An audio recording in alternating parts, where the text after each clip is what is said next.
মাঝে মাঝে আল্লাহ আমাদেরকে দুঃখ কষ্ট দিয়ে পরীক্ষা করতে চান, এগুলো আমাদের জন্য খারাপ নয়। এই দুঃখ কষ্ট বিপদ আমাদের কোমরকে সোজা করে, আমাদের পায়ের মাটিকে শক্ত করে, চিল্লায় বলেন ঠিক কিনা? প্রতিকূল পরিবেশে কিভাবে বাঁচতে হয় এই দুঃখ কষ্ট আমাদেরকে শিখায়। এজন্য মুমিন বান্দার বৈশিষ্ট্য হচ্ছে দুঃখ কষ্ট বেদনা জ্বালা এগুলোতে সে আপসেট হয় না, সে হাল ছেড়ে দেয় না, সে ভরসা রাখে একজনের উপর, চিল্লায় বলতে হবে তিনি কে?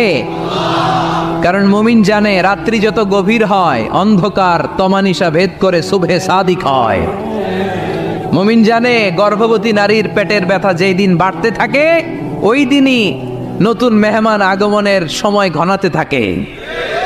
মুমিন জানে তার জীবনে দুঃখ কষ্ট বিপদ যত বাড়তে থাকে সুখের দিন কাছে আসতে থাকে। এজন্য মুমিনের হারাবার কিছু নেই। ইন্না মাআল উসরি ইউসরা, ইন্না মাআল উসরি ইউসরা। নবী হে, কষ্টের পরেই আছে আনন্দ, দুঃখের পরেই আছে সুখ। আপনি সমস্যায় পড়েছেন, ওই সমস্যার সমাধানও আছে না নাই? এই পৃথিবীতে এমন কোন সমস্যা আছে যেটা সমাধান নাই? কথা বলেন। সমস্যা তৈরি করেছে কে? আবার সমাধানও দিয়েছে কে?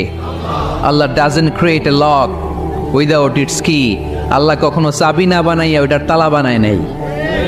কথা কন। তালাও যেহেতু আছে ওই তালার চাবিও বানিয়েছে কে? মা আনজালাল্লাহু দান ইল্লা আনজালাল্লাহু লাহু শিফা। আল্লাহ দুনিয়ায় এমন কোন রোগ পাঠায় নাই যেই রোগের ঔষধ বানায় নাই, এমন কোন রোগ নাজিল করে নাই যেই রোগের কোনো চিকিৎসা বানায় নাই, হয়তো সেটা আবিষ্কার হয় নাই। অনেকে ক্যান্সারের কথা বলতে পারেন যে হুজুর ক্যান্সার এমন রোগ, এই ক্যান্সার তার নাই কোনো অ্যান্সার, কিন্তু